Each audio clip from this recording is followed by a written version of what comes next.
For 4 centuries, the cries of the Israelites had woven themselves into the stones of Egypt, echoing through fields of brick and dust where generations lived and died under the relentless sun. Their hands were hardened by labor, their backs scarred by whips that cracked like thunder across the plains, and their voices, once strong, once proud, had grown hoarse from pleading for mercy that never came. Egypt's monuments rose higher each year, carved from the sweat of a people enslaved, their suffering buried beneath the heartbeat of a kingdom that fed on their strength. By day, the desert winds carried the sound of forced labor, by night, the whispers of mothers lulled their children to sleep with stories of a God who had once promised them land, freedom, and rest. Yet for 400 years, silence seemed to answer them. The heavens felt distant, the world felt unchanged, and Egypt felt eternal, but in the quiet places, far from Pharaoh's gaze, something had begun to stir. It began as a tremor in the darkness, an infant's cry drifting across the Nile on a night choked by fear. Soldiers marched through Hebrew settlements that night, torches blazing, searching for newborn sons marked by Pharaoh's decree. But one child found refuge in a basket woven with trembling hands and released into the river's gentle current. The Nile carried him through reeds that swayed like tall shadows, past watchful eyes, toward a destiny neither his mother nor the soldiers could foresee.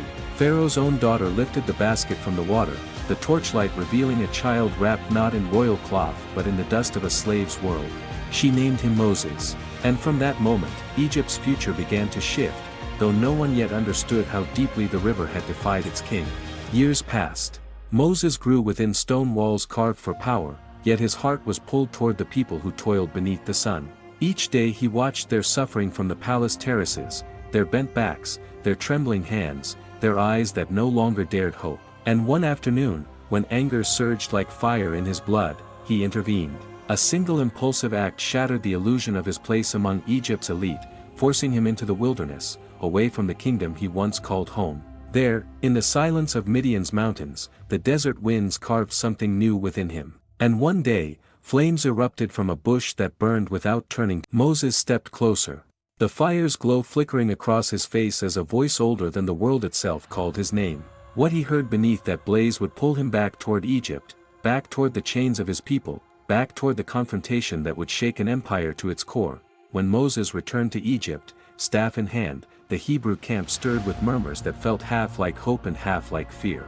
But Pharaoh, encased in gold, guarded by gods carved in stone, laughed at the notion that the children of Israel would walk free. His refusal was a wall as high as the temples that bore his name. Yet as the days unfolded, Egypt learned that power cast in gold could crumble under the weight of something unseen. The river turned to blood. Frogs crawled into ovens and beds. Gnats rose from the dust like living storms. Flies swarmed the air in choking clouds. Livestock fell silent in the fields. Boils erupted on skin. Hail crashed from the heavens, devouring crops. Locusts devoured what the hail spared.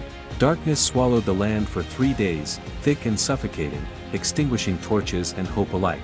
Pharaoh's resolve wavered with each blow. At night he paced the corridors of his palace, watching shadows stretch across stone pillars as if the darkness itself sought him out. His priests whispered that Egypt's gods had fallen silent. His generals muttered that the land was breaking. His people wept in the streets, mourning fields stripped bare and skies turned hostile. But his pride, sharp as a blade, kept him from yielding. And so Egypt braced for the final, devastating stroke. That night, a strange stillness settled over the land. The air felt heavy, as though held in suspension.